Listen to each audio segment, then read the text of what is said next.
नमस्कार दोस्तों। मेरा नाम है विजय कुमार। आप देख रहे हैं कॉमिक्स पिटारा चैनल को।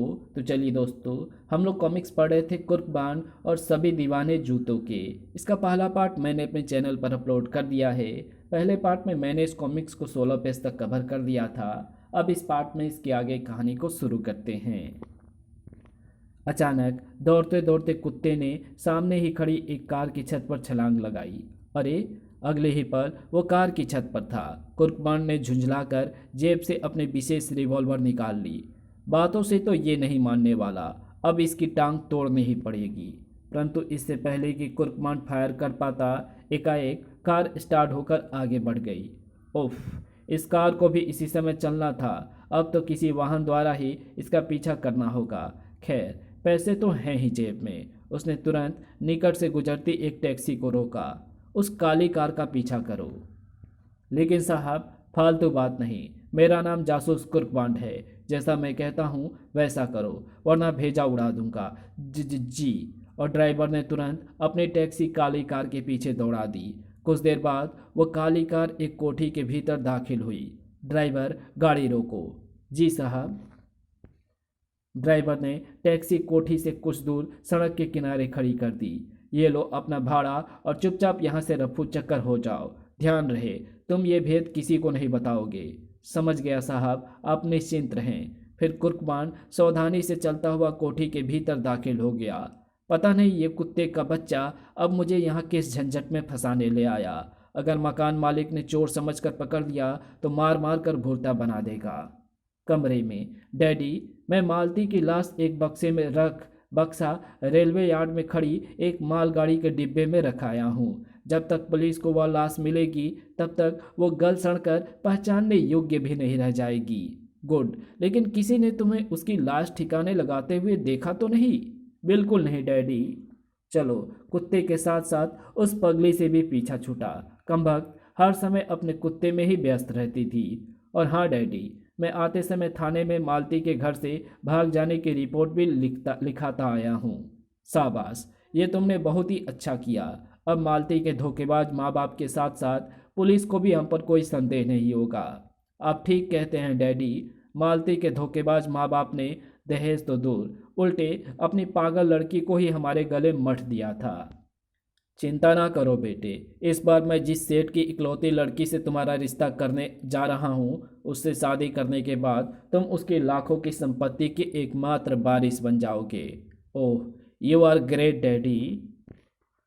परंतु दोनों खूनी बाप बेटे इस बात से बिल्कुल बेखबर थे कि कमरे के बाहर खड़ा कुर्कमान उनके वार्तालाप का एक एक शब्द सुन चुका था। तो ये बाप बेटे ही मालती के खूनी हैं। ओह, वास्तव में कितना वफादार है मालती का ये कुत्ता, जिसने मुझे अपनी मालकिन के खूनियों तक पहुंचा दिया। फिर कुर्कमान दबे पांव वहां से बाहर की ओर चल पड़ा। मुझे तुरंत हवलदार चाचा पटाका सिंह को खबर करनी चाहिए, ताकि इन दहेज के लोभियों को जल्द से जल्द दहेज में हथकड़ी मिल सके। शीघ्र ही उसने कोठी से बाहर निकलकर निकटवर्ती पुलिस बूथ से घास मंडी पुलिस स्टेशन का नंबर मिलाया। हेलो, मैं घास मंडी पुलिस स्टेशन से हवलदार पटाका सिंह बोल रहा हूँ। हेलो हवलदार चाचा, मैं जासूस कुर्कबान बोल रहा हूँ। आप तुरंत ग्रीन पार्क कोठी नंबर 13 में पहुँचिए। वहाँ दो हत्यारे हथकड़ी पहनने के लिए आपका इंतजार कर रहे हैं। ओह, मैं अभी पहुँचता हूँ। और लगभग 15 मिनट पश्चात। कहाँ हैं वे हत्यारे? भीतर, और बहू का खात्मा करने की खुशी में जश्न मना रहे हैं। कहने के साथ ही कुर्कबान ने हवलदार पटाका सिंह को बाप बेटे के मध्य होने वाली सारी बात बता दी। अब तुम चिंता मत करो बेटे, मैं अभी चलकर उन्हें दहेज में सैकड़ों डंडे प्रदान करता हूँ। चलो सिपाहियों, सिपाहियों, गिरफ्तार कर लो इन दोनों को। अरे बाप रे, पुलिस! सिपाहियों ने तुरंत बाप बेटे के हाथों में हथकड़ियाँ डाल दी। लेकिन हवलदार साहब, हमारा कसूर? तुम दोनों दहेज के लोभी बाप बेटों ने अपने मासूम बहू मालती का खून किया है। ये झूठ है। झूठ और सच का फैसला तो अदालत करेगी। वैसे यार्ड में खड़ी एक मालगाड़ी के जिस डिब्बे में तुमने मालती की लाश छुपाई है, वो तुम दोनों का सारा भांडा फोड़ देगी। ओह। उसके बाद हवलदार पटाका सिंह कुर्कबान का एक बार फिर धन्यवाद अदा कर दोनों बाप बेटों को लेकर वहां से चला गया। ये खूनी भी पकड़े गए, लेकिन वो कमबख्त कुत्ते का बच्चा कहाँ मर गया? तभी भौं भौं भौं आए। तो तू यहाँ है। लेकिन जैसे ही कुर्बान पलटकर कुत्ते की ओर बढ़ा, कुत्ता भौंकता हुआ फिर एक तरफ दौड़ पड़ा। मजबूरन उसे भी पीछे दौड़ लगानी पड़ी। रुक जाओ प्यारे, भागना बेहतर बेकार है। मैं जो केस एक बार अपने हाथ में ले लेता हूँ उसे पूरा करके ही छोड़ता हूँ, चाहे केस देने वाला तब तक स्वर्ग ही क्यों न सिधार चुका हो। फिर तेरी सूझबूझ देखकर तुझे तो अब मैंने अपना शिष्य बनाने का निर्णय कर लिया है। काफी देर तक फिर भागा भागी चलती रही। कुत्ता कुर्बान को अनेकों सड़कों और गलियों के चक्कर खिला खिला कर थकाता रहा और फिर अचानक आए वो साला फिर कहाँ गायब हो गया। वहीं एक इमारत के भीतर। राजा पोपट सिंह के 500 साल पुराने इन लाखों रुपए के जूते के हमें खड़कुड़ा देश से करोड़ों रुपए प्राप्त होंगे। फिर हमें लूटमार अथवा चोरी चकारी करने की जरूरत नहीं पड़ेगी और हम सबकी जिंदगी ऐसो आराम से कटेगी। लेकिन बॉस, पुलिस इन जूतों की तलाश में शिकारी कुत्ते की तरह हमारी गन सूंघती फिर रही है। कहीं ऐसा ना हो। चिंता मत करो शमशेर, हम आज रात ही इसका पार्सल खटकूड़ा देश रवाना कर देंगे। फिर बेचारी पुलिस। परंतु इससे पहले कि बॉस अपनी बात पूरी कर पाता, द्वार पर खड़े काले कुत्ते ने उस पर छलांग लगाई। अरे ये कुत्ता कहाँ से आ गया? अरे उफ, बचाओ। लेकिन इससे पहले कि उन बदमाशों में से कोई हरकत में आता, कुत्ते ने बॉस के हाथों में दबे जूतों में से एक जूते का मुंह में दबाया और कमरे से बाहर की ओर भाग खड़ा हुआ। अरे हरामजादो, पकड़ो उसे, बचकर ना जाने पाए, वरना मैं तुम सबकी खाल में भूस भर दूंगा। सभी बदमाश को जैसे होश आया और वे तुरंत कुत्ते के पीछे लपके। परंतु कहाँ भला कुत्ते की तेज दौड़ और कहाँ वे मोटे ताजे बदमाश। अरे कहाँ चला गया वो? शायद ऊपर गया है, आओ मेरे साथ। फिर वे तेजी से सीढ़ियों की ओर लपके, जबकि कुत्ता तब तक कुलांचे भरता हुआ 5 मंजिली इमारत की छत पर पहुंच चुका था। फिर छत के मुंडेर पर पहुंचकर कुत्ते ने जूता मुंह से छोड़ दिया। ठीक इसी इमारत के नीचे इस समय कुर्कमान चकराया सा खड़ा कुत्ते की तलाश में इधर उधर नजरें दौड़ा रहा था।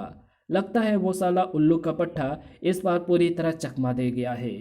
तभी फटाक, उफ, मार डाला। कुर्कमान ने जूता मारने वालों की तलाश में दृष्टि इधर उधर घुमाई, लेकिन उसे आसपास कोई भी ऐसा संदिग्ध व्यक्ति दिखाई नहीं दिया जिस पर उसे जूता मारने का संदेह होता। पता नहीं किस गधे ने मुझे जूता मारने की हिम्मत की है। यदि एक बार सामने आ जाए तो मैं। तभी भौं भौं भौं भौंकने की आवाज़ सुनते ही उसने चौंक कर दृष्टि ऊपर उठाई। अगले ही पल छत के मुंडेर पर उसी काले कुत्ते को खड़ा देख उसका चेहरा प्रसन्नता से खिल उठा। अरे तो ये तुम हो? अरे नटखट, अपने चाहने वालों को ही जूता मारता है। देख भाई, मुझे अब और परेशान मत कर, जल्दी से नीचे आ जा। परंतु तभी कुत्ता पलटकर उसकी नज़रों से ओझल हो गया। अच्छा बेटा, यदि तेरा जासूस कुर्बान से ही आंख मिचौले खेलने का मूड है तो ले, ये फटीचर जूता गया इस कूड़ेदान में और मैं ये आया तेरे पीछे। शीघ्र ही कुर्कमान इमारत के भीतर प्रविष्ट हो दूसरी मंजिल में बने उस कमरे में पहुंचा जहां जूतों के चोरों का बॉस एक जूता हाथ में लिए खड़ा था। कहाँ है वो नटखट कुत्ता? ए कौन हो तुम और यहाँ क्यों घुसे चले आ रहे हो? जनाब, क्या आपके माँ बाप ने आपको जरा भी सभ्यता नहीं सिखाई? क्या मतलब? मतलब ये श्रीमान जी कि पैरों में डालने की चीज को आपने हाथ में डाल रखा है। अपने इस फटीचर जूते को पहले पैरों में डालिए, फिर मुझसे नम्र स्वर में पूछिए कि मैं कौन हूँ। क्या बकता है मूर्ख? इसे फटीचर जूता कहता है? अरे बेवकूफ़, ये तो 500 साल पुराना अंधेरी नगरी के चौपट राजा पोपट सिंह का लाखों रुपए का केवल एक पैर का जूता है। दूसरा जूता अभी अभी एक कुत्ता ले गया है। इन्हें हमने एक म्यूजियम से चुराया था। क्या? सुनकर कुर्बान बुरी तरह चौंका। फिर अगले ही पल उसकी रेडीमेड खोपड़ी बड़ी तेजी से कार्य करने लगी। इसका मतलब ये हुआ कि कुत्ते ने जो जूता मेरी खोपड़ी पर मारा था वो इसी जूते का दूसरा पार्टनर है। वाह, यानी उस शैतान कुत्ते ने इस बार मुझे जूता चोरों के गिरोह के बीच पहुंचा दिया। क्या सोचने लगे तुम? बताते क्यों नहीं कि कौन हो तुम और यहाँ किस लिए आए हो? श्रीमान, मुझे एशिया का महान जासूस कुर्बान कहते हैं और मैं यहाँ इसी कुत्ते की तलाश में आया था जो इस जूते का दूसरा पार्टनर ले गया है। कहने के साथ ही कुर्कबान ने अपनी जेब से विचित्र बनावट का पिस्तौल निकालकर बॉस पर तान दिया। बस मिस्टर लंबू, अब अपनी जगह से हिलने की कोशिश मत करना, वरना गोली तुम्हारे अंदर होगी और दम बाहर।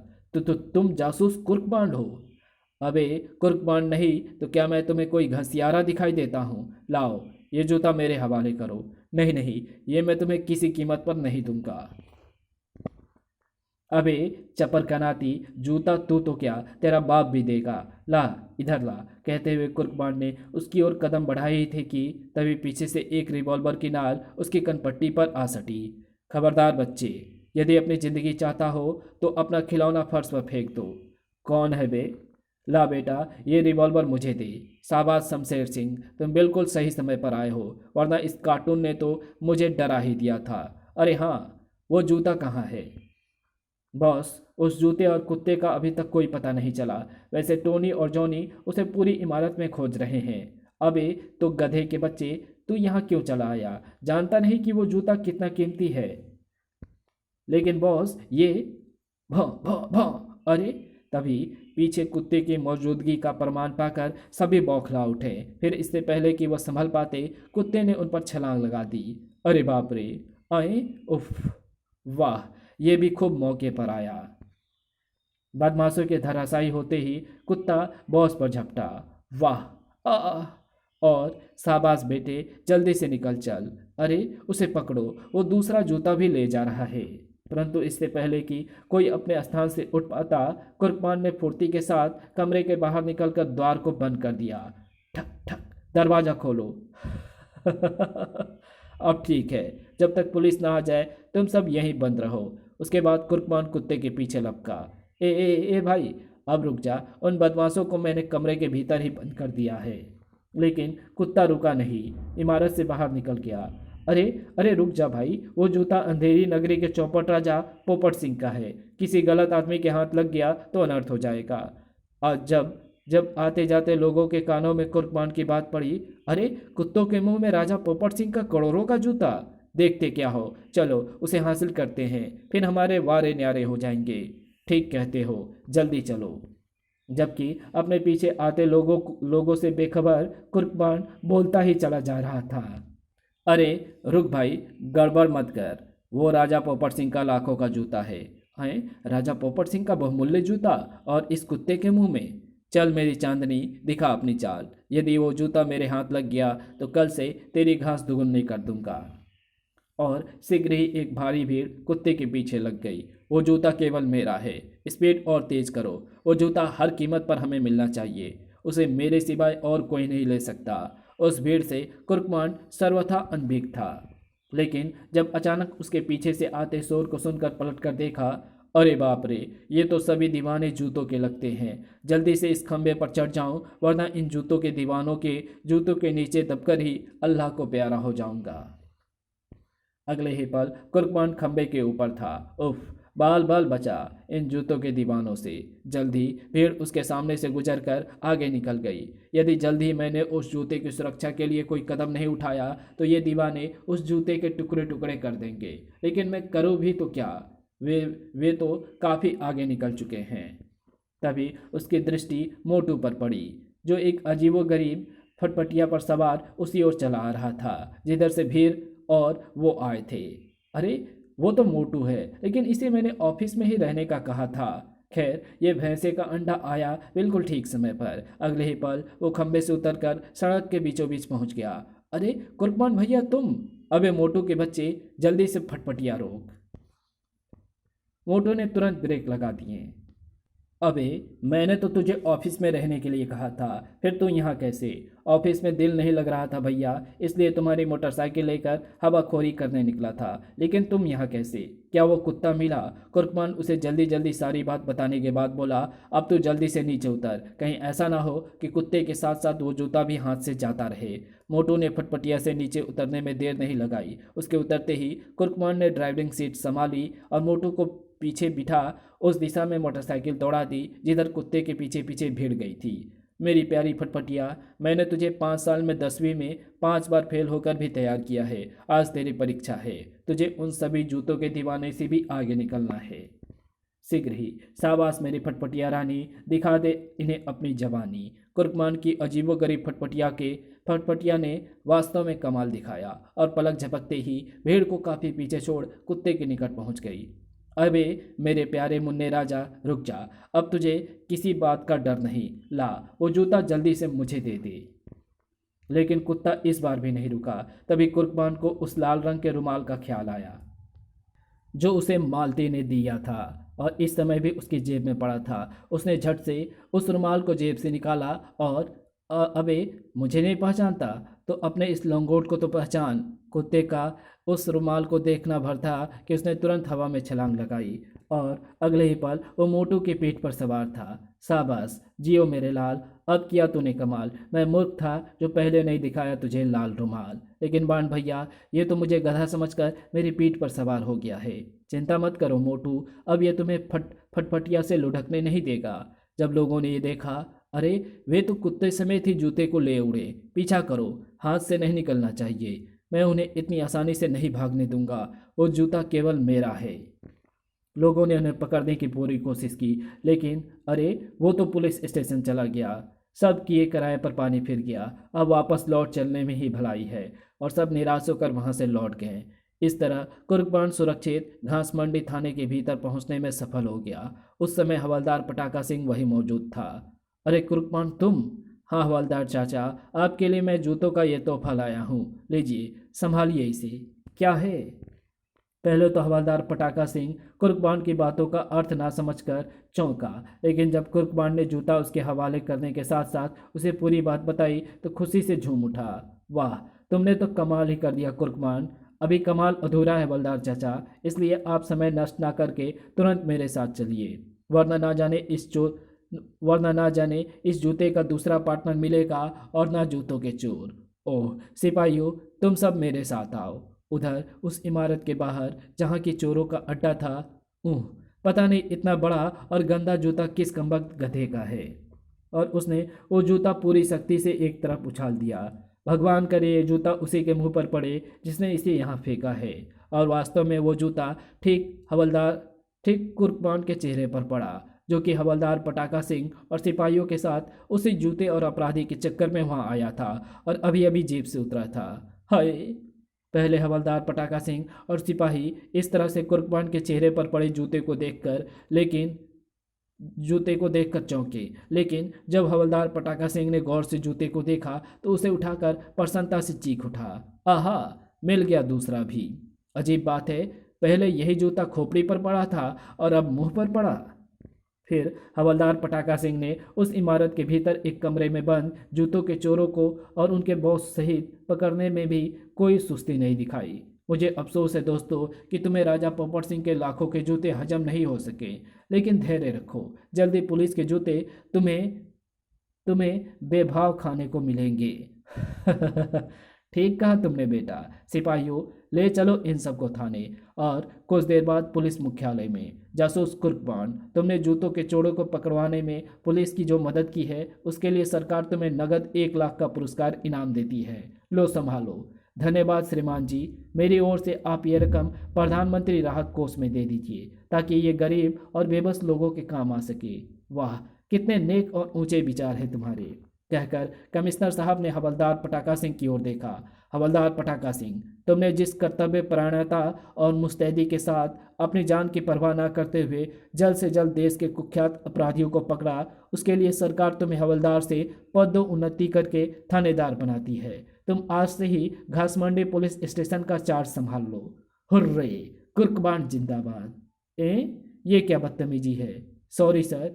और अगले ही दिन देश के तमाम समाचार पत्र एक बार फिर कुर्कबान की भूरी भूरी प्रशंसा से भरे पड़े थे, जबकि कुर्कबान, ए मेरे प्यारे कुत्ते, तेरी ही वजह से मुझे आज इतना मान सम्मान मिला है, इसलिए आज से मैं तुझे अपना शिष्य बनाता हूँ। और चूंकि तू मनमौजी स्वभाव का है, इसलिए आज से मैं तेरा नाम मनमौजी रखता हूँ। अरे बाप रे, फुफ्फा जी! बाण भैया, फुफ्फा जी आ रहे हैं। मारे गए। अपने पिता को आते और उनकी मुख मुद्रा देखकर कुर्कबान बुरी तरह घबरा गया। अबे मोटू, जल्दी से ऑफिस में ताला लगा और जहां सिंह सभाए भाग ले, वरना लगता है कि आज खैर नहीं। कहने के साथ कुर्कमान ने ऑफिस से बाहर छलांग लगाई, लेकिन वो भाग नहीं पाया। भागता कहाँ है बेटा, आज मैं तेरी खटिया खड़ी करके ही छोड़ूंगा। बुरा फंसा जासूस भाई, मैं तो खिसा लूँ, इसी में मेरी भलाई है। आह, आखिर मेरा क्या कसूर है बापू? उल्लू के पट्टे, सारे अपराधी मेरे उस दुश्मन पटाखा सिंह को पकड़वा कर उसे हवलदार से थानेदार बनवा दिया, और अब पूछ रहा है मेरा कसूर क्या है? नहीं छोड़ूंगा, आज मैं तुझे जिंदा नहीं छोड़ूंगा। तभी भौं भौं भौं, अये तू मुझे डराता है, वो भी हवलदार धमाका सिंह को? वाह, जान बची। अपने बापू का ध्यान कुत्ते की ओर आकर्षित होते देख कुर्बान तुरंत एक तरफ दौड़कर चीखा, प्यारे मनमोह जी, वो मेरा बापू है, उसे मत काट बैठना, वरना तुम तो पागल होगे सो होगे। वो मुझे भी काट कर फेंक देगा। ठहर कमबख्त, मैं तुझे अभी मजा चखाता हूँ। धमाका सिंह ने उसे पकड़ने की बहुत कोशिश की, लेकिन सफल नहीं हो पाया और एक स्थान पर बैठकर बुरी तरह हाँफने लगा। मूर्ख, सुअर, पाजी कहीं का, अपने बापू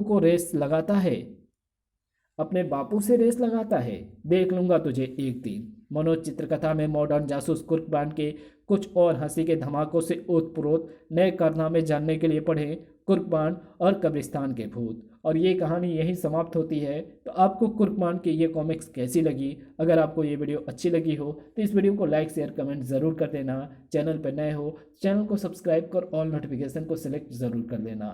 thanks for watching my videos.